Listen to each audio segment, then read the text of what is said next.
ঈসা নবী ডাক দিছে, এই কবরে শুয়ে আছো, কে ওঠো। সঙ্গে সঙ্গে কবর থেকে উঠছে, জোরে বলো আল্লাহু আকবার। কবর থেকে একজন যুবক উঠছে, গায়ের মধ্যে সাপ পেঁচানো। ভালো করে শুনবেন বাবা, গায়ের মধ্যে আগুন ধরানো, জিহ্বা টানিয়া বাঁধা, মাথার মধ্যে আগুনের কাক ঠুকায়া খাইতেছে, চিৎকার মেরে কান্দে। ঈসা নবীকে দেখেই চিৎকার মেরেছে, লা ইলাহা ইল্লাল্লাহু ঈসা রুহুল্লাহ। জোরে জোরে চিল্লায়া বলা যাবে না মারহাবা। ঈসা নবীকে দেখে যখনই চিনে ফেলেছে, কালেমা পড়ে ফেলেছে, সঙ্গে সঙ্গে সাপগুলো ঝরে গেছে, আগুনগুলো লিবে গেছে। যুবকটা বলে, আল্লাহর নবী ঈসা গো, আমার ইন্তেকালের পর থেকে কবরে বড় কষ্টের মধ্যে ছিলাম। ইন্তেকালের পর থেকে কবরে আযাব শুরু হয়ে গেছে। এখন পর্যন্ত আমি ক্ষমা পাই নাই। কবরে কোনো সকাল আর সন্ধ্যা নাই, কবরে কোনো রাত আর দিন নাই। ওই যে যেদিন শোয়ায় দিছে, সেদিন থেকে আমি জ্বলতেছি। আগে যদি জানতাম আপনার দিন বুঝতাম। যখন ফেরেশতারা জিগাইল, তোমার কাছে কোনো দিন কি কেউ নিয়ে আসেন নাই, আমি জানি আপনি আমার নবী। নবী ঈসা, ওই কালেমা যদি পড়তাম আর আমার মাওলার গোলামি করে যেতে পারতাম, আমার কবরটা বড় সুখময় হতো, জান্নাতি হতাম। এখন আপনাকে আমি চিনেছি কালেমা পড়ার সঙ্গে সঙ্গে আমার আল্লাহ আমার আযাবের ফেরেশতা দিয়ে মাফ করে দিছে। আযাবের যা ছিল সমস্ত বিপদ থেকে আল্লাহ আমার উদ্ধার করেছে। যুবককে ডাক দে, বলে, যুবক রে, তুমি বললে তোমার বিবি কবরে শুয়ে আছে, দেখি বেটা মানুষ। তুমি বললে মহিলা যেহেতু বিবি হয়, সে তো নিশ্চিত বিবি মহিলা হবে, এখন কেন বেটা মানুষ? বলে, হুজুর, ওইটা কবর না, পাশের কবরটা। ঈসা আলাইহিস সালাম আবার ডাক দিলেন, ওঠো। সঙ্গে সঙ্গে ওই যুবকটা শুয়ে পড়লেন, কবরে শুয়ে পড়লেন। আর ঈসা নবী আবার ডাক দিলেন, ইমান নিয়ে ওই যুবকটি ইমান নিয়ে কবরে চলে গেলেন। আল্লাহ তারে ক্ষমা করে দিলেন। আর এবার আবার কবর, পাশের কবর থেকে মহিলা জেগে উঠলেন। ওই মহিলা এত সুন্দর রূপবতী হয়েছে, এত সুন্দর রূপ হয়েছে, আল্লাহ দান করেছে। কারণ মহিলাটা ঈমান নিয়ে মৃত্যুবরণ করেছিল, কালেমার উপরে মৃত্যু হয়েছিল, ঈসা নবীর আদর্শের উপরে মৃত্যু হয়েছিল। ওই মহিলাটাকে আল্লাহ জান্নাত দিয়েছিল। যখন মহিলাটা উঠছে, ঈসা নবী কয়, যুবক, এটা কি তোমার বিবি? বলে, হ্যাঁ, এটাই আমার বিবি। কয়, যাও, নিয়ে যাও, বাড়ি চলে যাও। বিবিকে নিয়ে বাড়ি চলে গেলেন। এ মুসলমান, শোনো নাও। বাড়ি যা যুবক বলে, সো বিবি, তোমাকে হারাইয়া আমি বড় পাগল হয়ে গেছিলাম, ঘুমাইতে পারি না, খাইতে পারি না, তোমাকে সারা ভালো লাগে না। বিবি রে, ও বিবি, ক্লান্ত হয়ে গেছি, তোমার ব্রতের পর মাথা রেখে একটু ঘুমাইতে চাই। বিবির ব্রতের পর মাথা রেখে ঘুমাইলেন যুবক। এমন সময় রাস্তা দিয়ে মুসলমান রাজকুমার যাইতেছিল। দেখে এক সুন্দর মহিলা, এত রূপ, এত চেহারা, এর আগে এত সুন্দর মহিলা তার নজরে পড়ে নাই। উনি গুটি গুটি পায়ে বাড়ির মধ্যে গেলেন। যে বলে, সুন্দরী রে, তোমার নাম কি? বাড়ি কই? তোমার আব্বার নাম কি? কত আসা যা করি রাস্তা দিয়ে জীবনে, তোমারে দেখি নাই। আমি তোমার রূপ জৈবন দেখে পাগল হয়ে গেছি, তুমি কি যাবে আমার সঙ্গে? আমি হলাম রাজকুমার। মেয়েটা কি করলেন, স্বামীর মাথাটা নিচে রেখে রাজকুমারের হাত ধরে উঠলেন। রাজকুমার ঘোড়ার উপরে উঠাই নিয়ে রাজদরবারে চলে গেছে। কিছুক্ষণ পরে যুবকের ঘুম ভাঙছে। যুবক ঘুম ভেঙে দেখে রানী নাই। যুবক ঘুম থেকে উঠে দেখে বিবি নাই, পাগল হয়ে গেছে। ঘরের ভিতরে তন্ন তন্ন করে খুঁজলেন, বাইরে খুঁজলেন, গ্রামে খুঁজলেন, কোথাও বিবিরে পায় না। জোরে বলো আল্লাহু আকবার। কোথাও বিবিরে খুঁজে পায় না। বিবির সন্ধানে বড় পাগল হয়ে গেলেন। ক্লান্ত হয়ে বাড়ি ফিরলেন। এসে দেখে ঘোড়ার ছাপ, ঘোড়ার পায়ের ছাপ লেগে আছে। চিন্তা করে, নিশ্চিত কোনো ঘোড়া দাবড়াইয়া ঘোড়া লয়ে এসে আমার বিবিরে নিয়ে গেছে। ঘোড়ার পায়ের ছাপ দেখতে দেখতে রাজ দরবারে চলে গেলেন। যা দেখে রাজকুমারের সঙ্গে রঙ্গমালায় মেতে আছে বিবি। দূর থেকে ডাক দেয়, বিবি, ও বিবি, আমি তোমার স্বামী। তুমি অন্য পুরুষের সঙ্গে রং তামাশা আছো, তুমি কি আমার চেনো না? বিবি কয়, তুমি কে? তোমারে তো চিনি না। আল্লাহ। আর একটু জোরে বলে। ডাক দেখায়, তুমি আমার বিবি বলে দাবি করো, তুমি কে? রাজকুমার ডাকতে বলে, বাইজি, তুমি আমার আনন্দ দেওয়ার জন্য তোমাকে আমি আনছি, তুমি আমাকে খুশি করবে। ওই ছেলে তোমাকে বিবি বলে দাবি করে, বলো তুমি কর বিবি? কয় না, আমি চিনি না। মুসলমান শোনো, রাজকুমার কয়, যে তো আমার বাইজির সঙ্গে, বাইজিকে নিয়ে আমার আনন্দর নারী নিয়ে, একে নিয়ে যখন বিবি বলে দাবি করে, কোথায় রে জল্লাদ, আয় ওকে শিরচ্ছেদ করে দিল। যুবক বেঈমান হয়ে মৃত্যুবরণ করলো এক মেয়েটার কারণে, সুন্দরী মহিলার কারণে। একজন ইমানদার যুবক দুনিয়ার মধ্যে ইমান হারায় মৃত্যুবরণ করলেন। ইহা দ্বারা প্রমাণ করে দিলেন, বনী ইসরাইল লোকদেরকে বললেন, ঈশানে বলেন, ও দুনিয়ার মানুষ শোনো, এই দুনিয়াটা হলো একটা মিশে মায়ার দুনিয়া, এটা হলো একটা রূপবতী দুনিয়া। এই মেয়েটা ওই মেয়ের সঙ্গে বলতেছিলেন, শুনে নেন, এটা দিয়ে উদাহরণ দিতে যায় ঈসা নবী বলছেন, বনী ইসরাইলের মানুষেরা শোনো, এই দুনিয়াটা হলো সুন্দরী মহিলার মতো। যারা দুনিয়ার প্রেমে পড়ে যাবে, যারা গাঁজা, গুলি, মদ, ইয়াবা, ফেন্সিডিল, এই দুনিয়ার প্রেমে রং তামাশার মধ্যে যারা পড়ে যাবে, এরা দুনিয়া থেকে ঈমান হারায় মৃত্যুবরণ করবে। এই সুন্দর দুনিয়া হলো ওই সুন্দর রূপসীর মতো। দুনিয়া ছেড়ে দাও, দুনিয়া ছেড়ে দাও। বনী ইসরাইল লোকদেরকে বুঝাইলেন, তোমরা দুনিয়া ছেড়ে দিয়া আল্লাহমুখী হয়ে যাও যদি জান্নাতে যেতে চাও। ইয়া দ্বারা প্রমাণ করে দিলেন, দুনিয়ার মানুষ শোনো, এই দুনিয়া ছেড়ে দিয়ে মাওলার প্রেমে তোমরা পড়ো। জোরে জোরে চিল্লায়া বলা যাবে না সুবহানাল্লাহ? আর একটু জোরে বলা যাবে না আল্লাহু আকবার? আর একটু জোরে বল আল্লাহু আকবার। ও দুনিয়ার মানুষ শুনে নাও, সুতরাং জিন্দেগি মিশে মিশে জিন্দেগি, 40 বছর 50 বছরের জিন্দেগি পাইয়া বাবা বর্তমান জামানায় একটা মানুষের গড় আয়ু 70 বছর ধরলাম বা 50 বছর ধরলাম।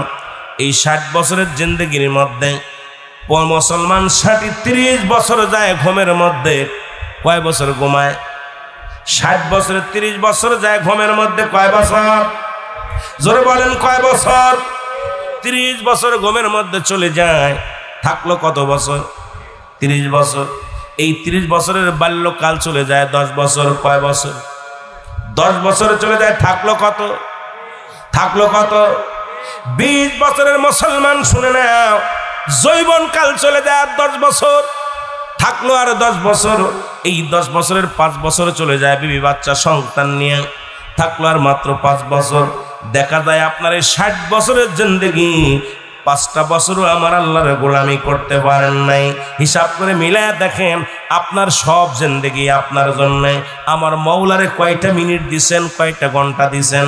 এই 24টা ঘন্টার ভিতরে আমার মওলারে 5 ওয়াক্ত নামাজের মধ্যে 1টা ঘন্টাও দেন নাই।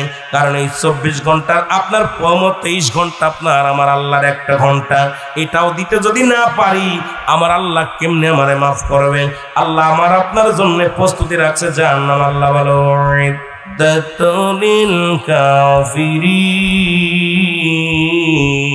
ওই কাফের বেঈমান মুনাফিকদের জন্য, ওই সমস্ত মুনাফিক দান্দাবাদীদের জন্য আমি আল্লাহ রেখে দিলাম একটা নয়, দুটি নয়, 7টা জাহান্নাম। কিডা কিডা যাবেন একটু হাত দুখানা তুলে দেখা। রাসূল আকরাম সাল্লাল্লাহু আলাইহি ওয়াসাল্লামের ইন্তেকালের পরে মুসলমান শোনো, প্রায় 50 বছর পরে মক্কা শরীফের, মদিনা শরীফের বড় মসজিদের মধ্যে কাবা ঘরে সমস্ত মানুষগুলো মুসলমান শুনে নাও, নবীর দিকে, নবীর ভালোবাসার দিকে তাদের অন্তর ছিল। মুসলমান তাদের ঈমান কেমন ছিল? আজকে যেমন জুম্মার দিন গেল, এই কাবা শরীফের মুসলমান মসজিদে নববীর মধ্যে আলোচনা হয়, তুর্কিস্তানের যুদ্ধ শুরু হয়ে গেছে, কোনো ব্যক্তি আসো কি না? তুর্কিস্তানের মুসলমানদেরকে হত্যা করা হচ্ছে, মুসলমানদেরকে মেরে ফেলা হচ্ছে, মুসলমানদেরকে যে যেখানে পাচ্ছে সেখান থেকে শহীদ করে দিতেছে।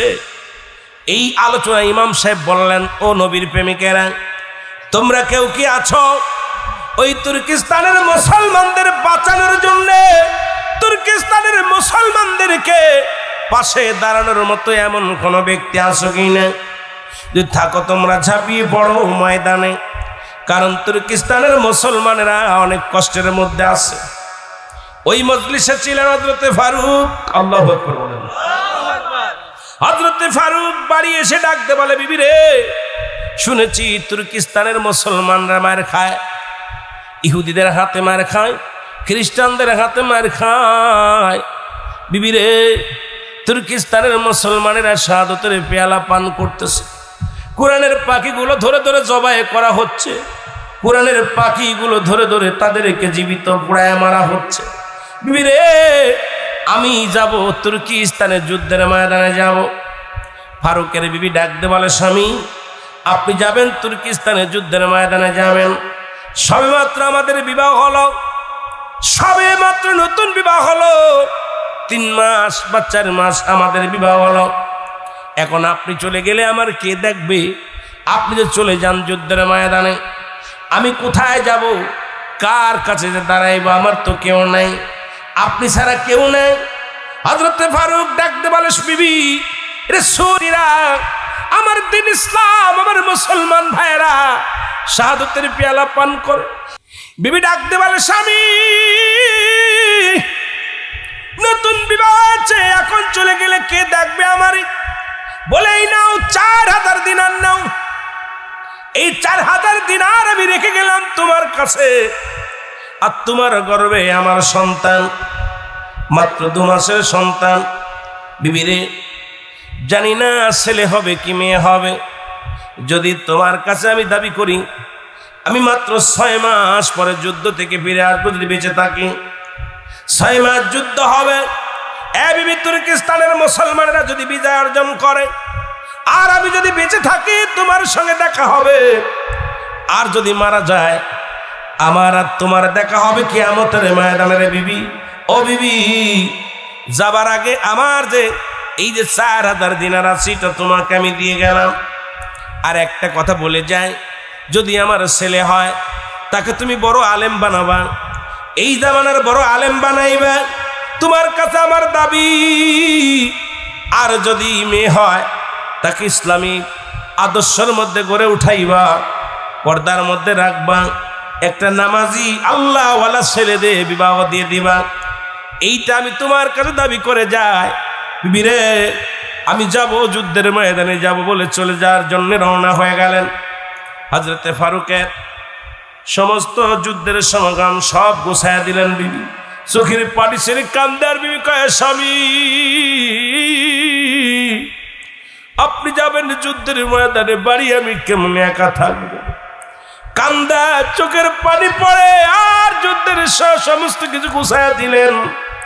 ফারুক যখন ঘোড়ার উপরে চেপে বসলেন, হযরতে ফারুক ঘোড়ার উপরে লাফ দিয়ে চেপে বসলেন। জোরে বলো আল্লাহু আকবার।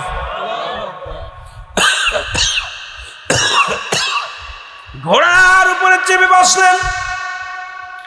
মুসলমান শুনে নাও, ঘোড়ার উপরে চেপে বলে, বিবি দেখা হবে কিয়ামতের ময়দানে, যদি দেখা হয়, যদি বেঁচে থাকি দেখা হবে দুনিয়ার মধ্যে, আর যদি মারা যায় দেখা হবে কিয়ামতের ময়দানে। কারণ আমার নবীর উম্মতিরা মার খায়, তুর্কিস্তানের মুসলমানেরা মার খায়। আমি যদি ঘরে বসে থাকি আল্লাহর দরবারে কি জবাব দিব রে বিবি? আমি যদি ঘরে বসে থাকি আমার মৌলার দরবারে জবাব দিতে পারবো না। বিবি আমি বিদায়, আমি বিদায়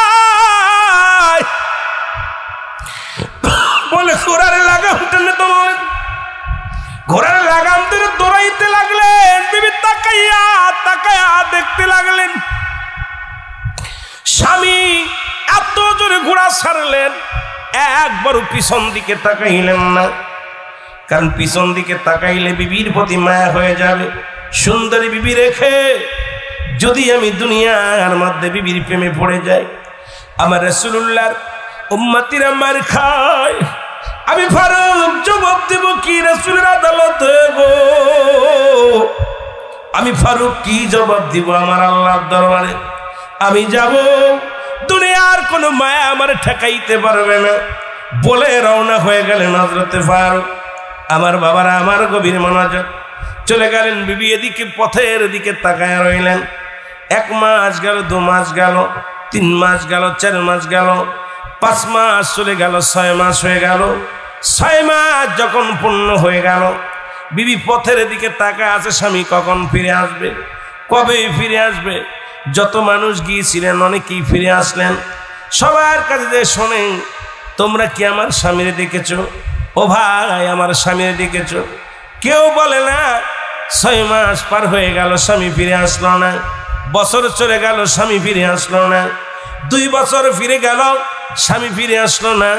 3 বছর ফিরে, 3 বছর অপেক্ষায়, 4 বছর অপেক্ষায়, অপেক্ষা করতে করতে 27টা বছর পার হয়ে গেছে।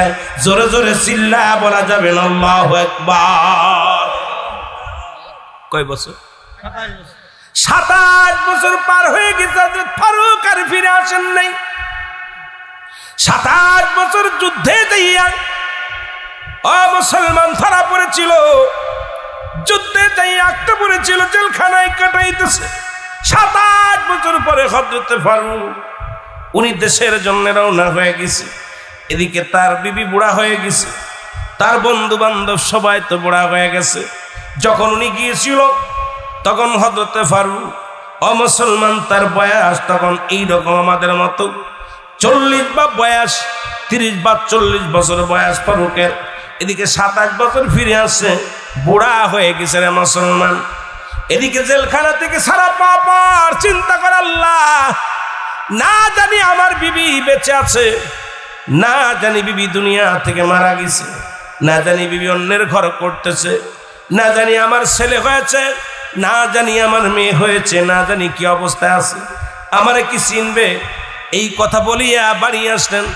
বাড়ি আসিয়া মুসলমান শোনে না, ওদিন ছিল জুম্মার নামাজের দিন। জুম্মার নামাজে ফারুক জুম্মার আজান পড়ে গেছে। আল্লাহু আকবার, আল্লাহু আকবার, আল্লাহু আকবার, আল্লাহু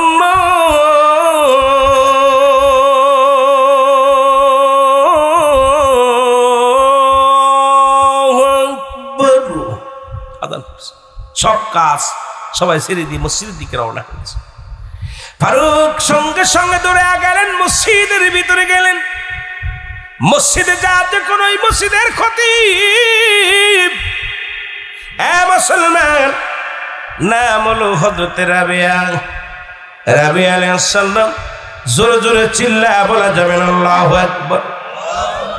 তৎকালীন জামানার সবচেয়ে বড় বুজুর্গ আর যে রাবিয়া ছিলেন হযরত ইমাম মালিকের উস্তাদ।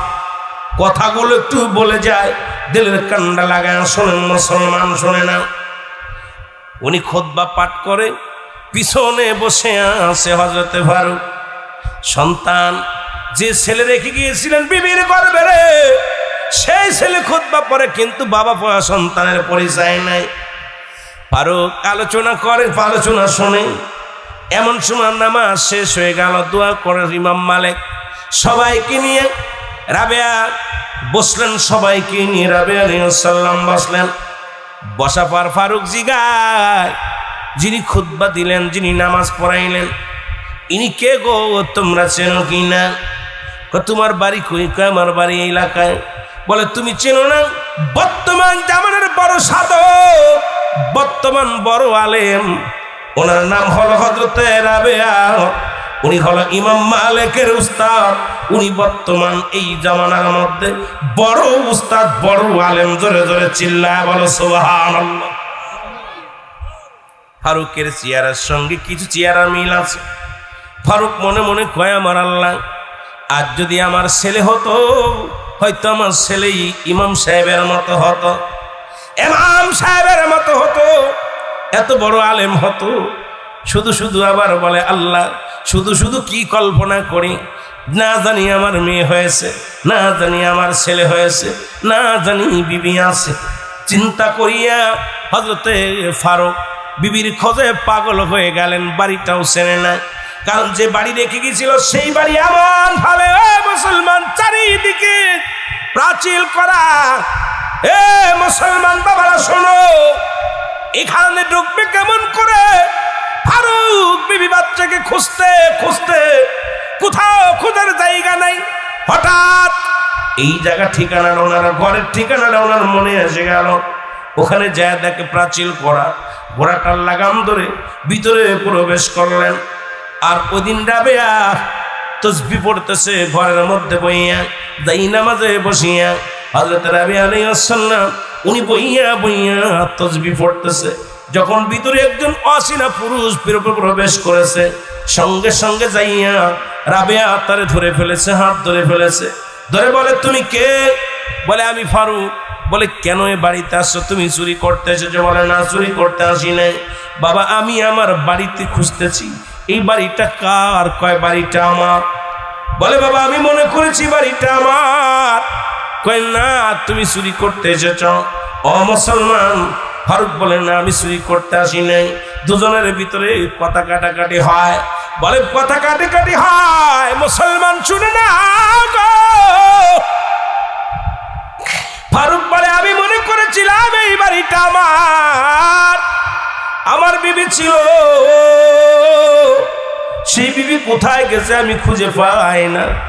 আমার বিবি গর্ভবতী ছিল, ছেলে হয়েছে বা মেয়ে হয়েছে আমি জানি না।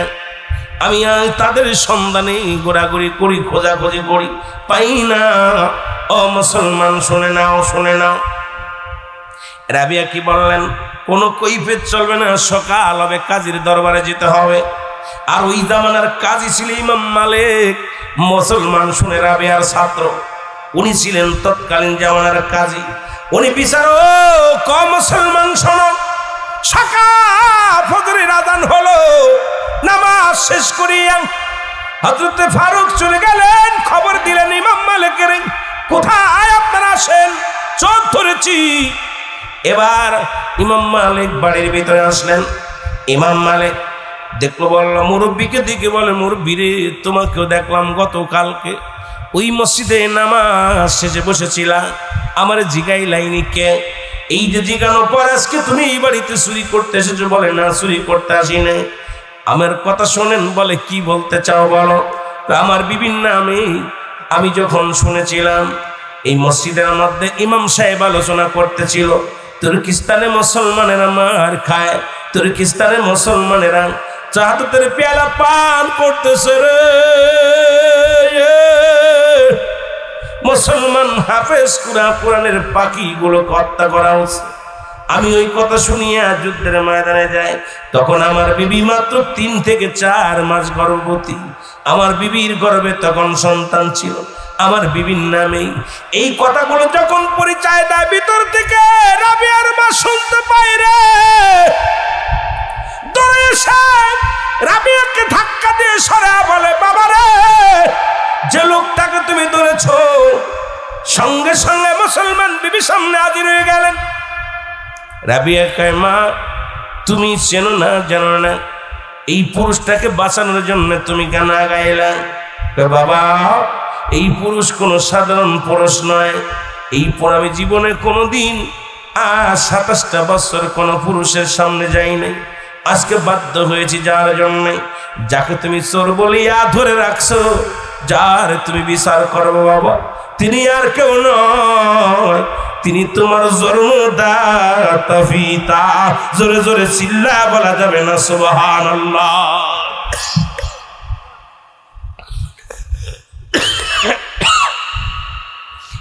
মুসলমান শোনো, রাবিয়া কয়, মা,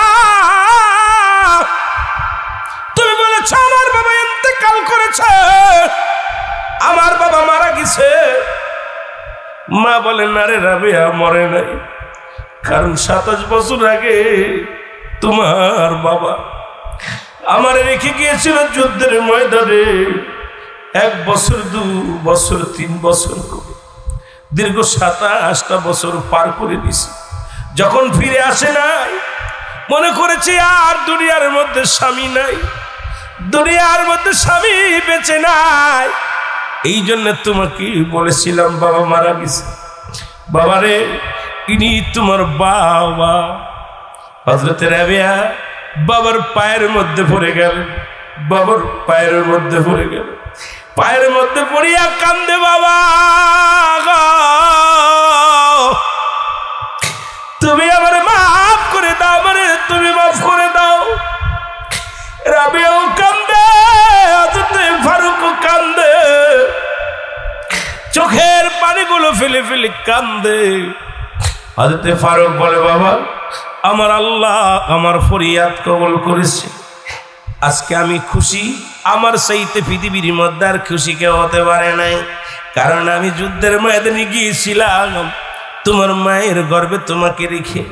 তোমার মা তোমাকে যোগ্য আলেম বানাইছে, এমনকি মক্কা মদিনার বুকে সব চাইতে বড় আলেম। বাবা রাবে, আরে আয় আমার বুকে আয়। আমি ধন্য, আমি পূর্ণ যে তোমার মা তোমাকে বড় আলেম বানায়া ফেলেছে, জগৎ বিখ্যাত। এমনকি ইমাম মালিক তোমার ছাত্র। ও বাবা আয় আয়, আমার জীবনটা বড় ধন্য হয়ে গেছে, আজকে আমি বড় খুশি হয়ে গেছি বাবা, কারণ জগৎ বিখ্যাত আলেম আমার ঘরে আমার আল্লাহ বানায়া দিছে। জোরে জোরে চিল্লায়া বলা যাবে না সুবহানাল্লাহ? আর একটু জোরে জোরে চিল্লায়া বলা যাবে না আল্লাহু আকবার? মুসলমান, তাদের চিন্তাধারা ছিল যেটা, সেটা আমাদের মধ্যে নাই। আজকে আমাদের ছেলে মেয়ে হলে তাদেরকে আমরা ইসলামের শিক্ষায় শিক্ষিত করতে চাই না। আজকে আমাদের সন্তানাদি কোরআনের জ্ঞান তাদের দিই না, কোরআনের জ্ঞান থেকে ফিরে রাখছি, হাদিসের জ্ঞান থেকে ফিরে রাখছি, তাদেরকে গুমরাহিত করতেছি। বড় বড় ডিগ্রি নিয়ে আসতেছে, বড় বড় ডিগ্রি, বিদেশ থেকে বড় বড় ডিগ্রি আনিয়া সন্তান হয়, সন্তান আসায়, সন্তান হয় ঘুষখোর, সন্তান হয় সুদখোর। মানুষের মতো মানুষ বানাইতে পারেন নাই, মানুষ হইছ মানুষ, কেমনে তুমি দোয়া করবা গো? নবী বললেন, সাহাবীরা রে, তোমরা কি কেউ কবুল হজের সব পাইতে চাও কি না? জোরে জোরে চিল্লা বলা যাবে না আল্লাহু আকবার? নবী বললেন, সাহাবীরা রে, তোমরা কেউ কি কবুল হজের সব পাইতে চাও? সাহাবীরা বলেন, ইয়া রাসূলুল্লাহ, ইয়া হাবিবাল্লাহ, কে মানা চায়? নবী বললেন, তোমাদের ঘরে যাদের আব্বা মা জিন্দা আছে, শুধু বাবারে যে সালাম দিবা, আসসালামু আলাইকুম বাবা, আসসালামু আলাইকুম মা, তোমার আমল নামায় একটা কবুল হজের সব লেখা হয়ে যাবে।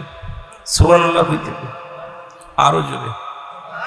আমি একটু আগে আপনাদের ঘরের মধ্যে নেট দেখতে দেখতে যা দেখি, বাবারে পিটাইয়া রক্তাক্ত করিয়া হত্যা করেছে।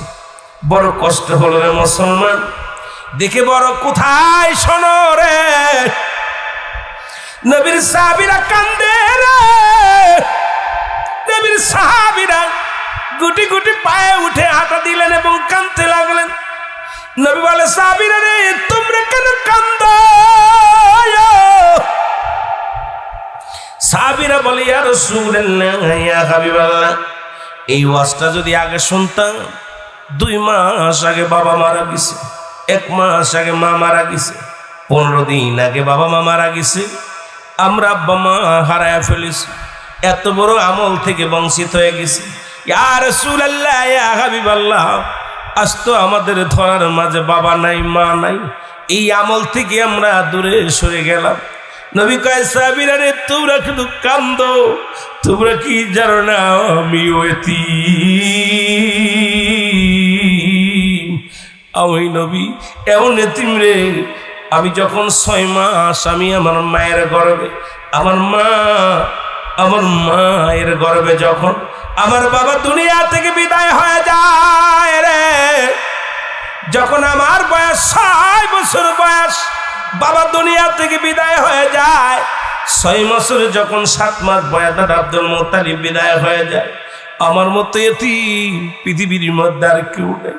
তোরা শুধু কান্দিস, আমি নবীও তোমাদের মতো এতিম, আমার মা নাই, আমার বাবা নাই। জিবরিল ডাক দে কয়, আল্লাহ কয় ডাক দে জিবরিল, তাড়াতাড়ি যা আমার হাবিবের জানায় আয়। আমার হাবিবের চোখে পানি, আমার হাবিবের সাহাবীদের চোখে পানি, আমি মওলা সইতে পারি না। যাদের আব্বা নাই মা নাই, তাদের জন্য আমি ঘোষণা করে দিলাম, আমার নবীর জানায় রব্বির হামহুমা কামা রব্বায়ানি সগীরা। আমার সাথে বলেন রব্বিরহামহুমা কামা রব্বায়ানি সগীরা। জোরে জোরে চিল্লা বলা যাবে না আল্লাহু আকবার। আল্লাহ ডাকতে বলে হাবিব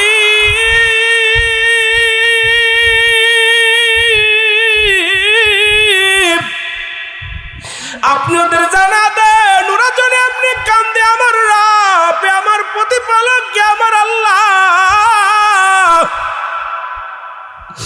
আল্লাহ আল্লাহ আমার পিতা মাতা যারা দুনিয়া থেকে বিদায় হয়ে গেছে মাবুদ যেমনি ভাবে আমার পিতা মাতা আমাদেরকে লালন পালন করেছে তদ্রূপ তুমি মওলা আমার পিতা মাতারে তুমি রহমতের কোলে তুলে নাও। সগীরা গুনাহগুলো মাফ করে দাও, কবিরা গুনাহগুলো মাফ করে দাও। আব্বা মা দুআ শিখা দেয় আমার আল্লাহ আমার হাবিব রে আমার নবী শিখা দেয় তার উম্মতের। আর আদম নবী দোয়া করে নিজের জন্য, আখির নবী ওয়াজ করে উম্মতের জন্য, আখির নবী ওয়াজ করে উম্মতের জন্য, দোয়া করে উম্মতের জন্য। আর আদি পিতা দোয়া করে নিজের জন্য। আদম নবী কয় রব্বানা জালামনা আনফুসানা ইল্লাম তাগফির লানা ওয়া তারহামনা লানাকুনান্না মিনাল আদম কয় আমার আল্লাহ আমার রব আমার প্রতিপালক আমার আল্লাহ আমি জালিমদের অন্তর্ভুক্ত হয়ে গেছি আমারে তুমি ক্ষমা করে দাও। আদি পিতা কান্দে নিজের ক্ষমা চাইয়া, আখির নবী কান্দে উম্মতের ক্ষমা চাইয়া। আখির নবী কান্দে তার মা বাবার জন্য, আখির নবী কান্দে উম্মতের শিকায়ত আব্বা মার জন্য কান। আর আমার নবী মুসলমান শুনে নাও সেই মা বাবার গায়ে হাত দেয়, সেই মা বাবারে কষ্ট দেয়, সেই মা বাবারে কষ্ট দিয়া তুই কেমনে শান্তি পাইতে চাস সেই দুনিয়ার মুসলমান। গভীর মনোযোগ, এই গভীর মনোযোগ। আব্বা মারে কষ্ট দিয়া তুই কেমনে বড় হতে চাস রে বাবা, কেমনে তুই আল্লাহর দরবারে প্রিয় হইতে চাস? সম্ভব নয়, সম্ভব নয়, সম্ভব নয়। মায়ের একটু শব্দ করিস না, বাবার একটু শব্দ করিস না। নবী বলছে তোমাদের মা বাবা যখন বড় হয়ে যায় তোমরা মনে করবা তোমাদের একটা ছেলে তোমাদের একটা মেয়ে, তোমাদের ছোট ছোট ছেলে মেয়েরা যেমনি বিরক্ত করে, মানুষ যখন বুড়া হয়ে যায় ওই মানুষটা ছোট মানুষের মতো ব্যবহার শুরু হয়ে যায়। ছোট মানুষ যেমন বিরক্ত করে বুড়া আর বুড়ি এমনি বিরক্ত করে। খবরদার তোর মারে বুড়ি বলবি না, তোর মারে বুড়া বলবি না। আজকে তোর মারে বুড়ি বলবি না, মা বাবারে বুড়া বুড়ি বলবি না। আজকে টাউনে গেলে দেখা যায় দাড়িগুলো পেকে গেছে, এই মানুষটা ভ্যান চালায়, রিক্সা চালায়, কত কষ্ট করে সবজি বিক্রি করে। এই বুড়া মানুষগুলোর সন্তানগুলো বড় বড় হয়েছে তবু তাদের খাবার দেয় না, সত্য যত্ন নেয় না। আরে দুনিয়ার মানুষেরা এই পৃথিবীর মধ্যে এত বড় নিয়ামত পাইয়া এই বঞ্চিত হয়ে গেলি আল্লাহর আদালতে কি জবাব দিবি? জবাব দেওয়া সম্ভব হবে না। জোরে জোরে চিল্লা বলা যাবে না, ঠিক কিনা? আমার আল্লাহ জেলখানায় নেন নাই, আমার আল্লাহ রব্বুল আলামিন হাসপাতালে নেন নাই, আমার আল্লাহ রব্বুল আলামিন বাজার ঘাটে নেন নাই।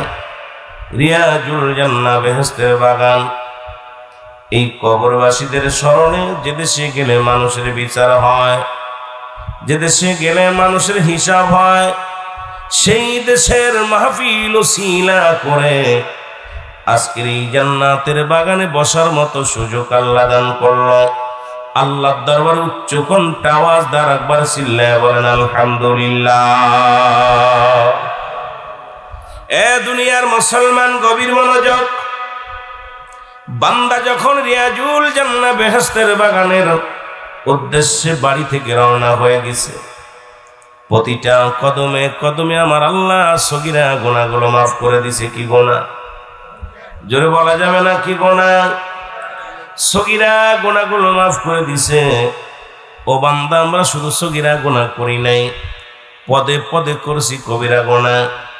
নামাজ ছেড়ে দেয়া কবিরা গুনাহ, মিথ্যা বলা কবিরা গুনাহ, বেগানা মহিলার সঙ্গে দেখা দিয়া কবিরা গুনাহ, বেগানা পুরুষের সঙ্গে দেখা দিয়া কবিরা গুনাহ। হাজারো প্রকার গুনাহ করেছো বান্দা। এই গুনাহ যদি তোমরা মাফ করাইতে চাও, যদি কোথাও রিয়াজুল জান্নাহ বেহেশতের বাগানের সংবাদ শুনতে পাও, আল্লামা কুতুবী রাহমাতুল্লাহ বয়ান করে, দুনিয়ার মানুষ শোনো, বান্দা যখন কবরের ভয়, বান্দা যখন জাহান্নামের ভয় অন্তরের ভিতরে চলে আসে, বান্দা যখন দুনিয়ার ভিতর থেকে, এ মুসলমান শুনে নাও, যখন কবরের চিন্তা অন্তরের ভিতরে প্রবেশ করে, আল্লাহকে খাস তওবা করি আল্লাহ বলে ডাক দেন, আমার আল্লাহ বান্দার জীবনের দরিয়া দরিয়া গুনাহগুলো মাফ করে দেয়। জোরে বলা যাবে না সুবহানাল্লাহ? কি গুনাহ মাফ করে দেয়? কবিরা গুনাহ। তাহলে জান্নাতের বাগানে আসলে লাভ না লস? একটু জোরে বলা যাবে? জান্নাতের বাগানে আসলে কি? জোরে বলেন, আসলে কি লাভ? এ মুসলমান শুনে নাও, আসার নিয়ত করছেন সগীরা গুনাহ মাফ, এসে বসেছেন, খাস তওবা করবেন, কবিরা গুনাহগুলো মাফ। জীবন ভরে কত গুনাহ করছেন, মিথ্যার মধ্যে জড়িত আছেন। ও মুসলমান, এখন যদি বলি নামাজ কয়েক তো পড়ছেন, হয়তো হাতে গোনা শতকরা আমাদের 60% উঠবে বলে আমার বিশ্বাস হয় না।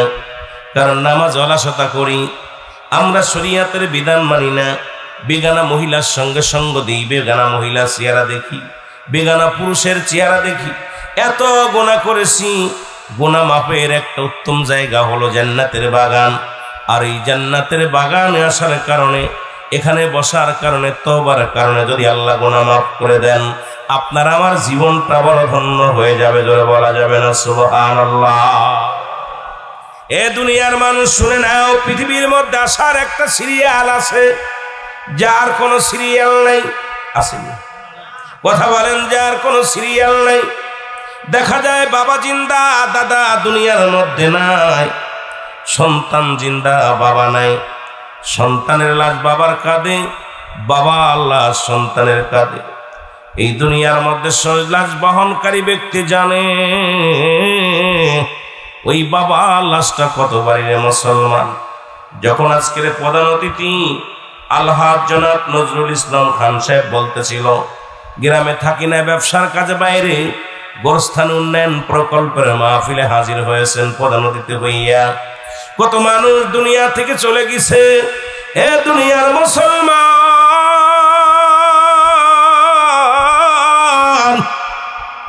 গভীর মনোযোগ খেয়াল করবেন, খুব মনোযোগ দিয়ে খেয়াল করবেন। সন্তানের লাশ বাবার কাঁধে, বাবা আল্লাহ সন্তানের কাঁধে।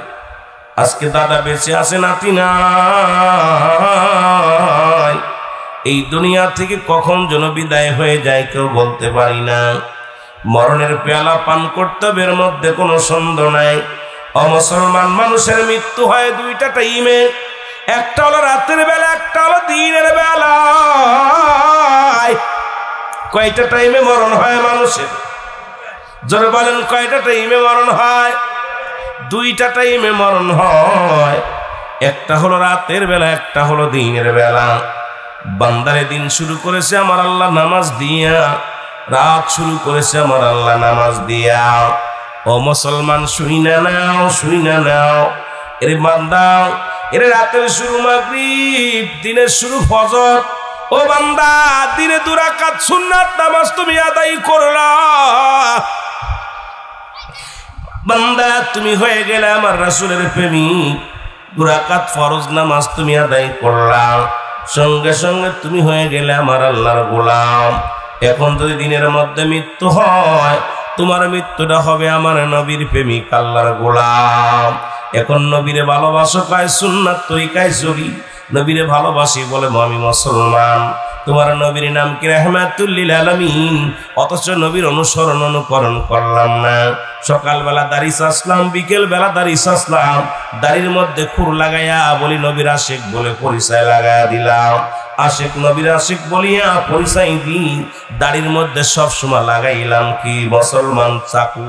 এ মুসলমান শুধু তাই নয়, নবীর আশিক বইলা দাবি করি, মুখের মধ্যে লাগাইলাম বিড়ি। নবীর আশিক বইলা দাবি করি, গাদামতের মধ্যে আসি বলি।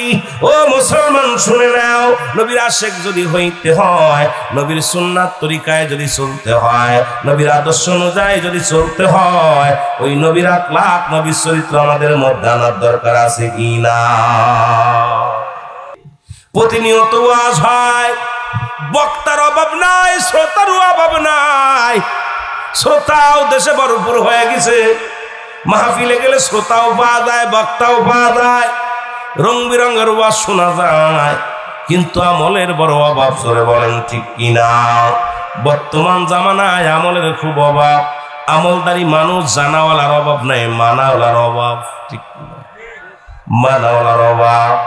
আমি বলতেছিলাম, এ দরদি বন্ধু শুই না লাগো, ও বান্দা তোমার দিনের বেলা মৃত্যু হয় না, রাতের বেলা মরণ হবে, এর মধ্যে কোনো সন্দেহ নাই। ও বান্দা, দিন ভরে তুমি আমার মৌলার এই জমিনের মধ্যে চলাফেরা করলা, অক্সিজেন নিলা, খানা খাইলা, জমিনের মধ্যে চললা, আমার মৌলার এই জমিনের মধ্যে কতই না কি করলা রে বান্দা। রাত্রে তোমার মরণ হবে, এর মধ্যে কোনো সন্দেহ নাই। ও বান্দা, এই জন্য রাতের শুরু হলো মাগরিব, বান্দা 3 রাকাত ফরজ নামাজ তুমি আদায় করলা, সঙ্গে সঙ্গে তুমি হয়ে গেলে আমার আল্লাহর গোলাম। ও মুসলমান শুইনা নাও, আল্লাহর গোলাম হয়ে গেলা। এইবার যদি 2 রাকাত সুন্নাত নামাজ তুমি আদায় করলা, সঙ্গে সঙ্গে তুমি হয়ে গেলা আমার রাসূলের প্রেমিক। এখন রাতের মধ্যে যদি মৃত্যু হয়, তোমার মরণটা হবে নবীর প্রেমিক, আল্লাহর গোলাম। জোরে জোরে চিল্লায় বলো সুবহানাল্লাহ। আজকে জিন্দেগি এইভাবে চলবে না। কত টাকাওয়ালা বাড়িওয়ালা দুনিয়ার মধ্যে ছিল, সবাই বিদায় নিয়ে চলে গেছে। মানুষের 3টা বিপদ। নাম্বার 1 হলো মানুষের মরণ, নাম্বার 2 হলো কবর, নাম্বার 3 হলো কিয়ামতের ময়দান। একটার পর একটা বিপদ রে মুসলমান। একটা বিপদ নাম্বার 1 হলো মানুষের মরণ, নাম্বার 2 হলো কবর, নাম্বার 3 হলো কিয়ামতের ময়দান। একটার পর একটা বড় বিপদ। এই মরণের কথা বলতে গেলে বড় কষ্ট হয়। ফিরাউন, নমরুদ, কারণ পৃথিবীর মধ্যে যারা খোদাই দাবি করলো, তাদেরকে আমার আল্লাহ শেষ করে দিল।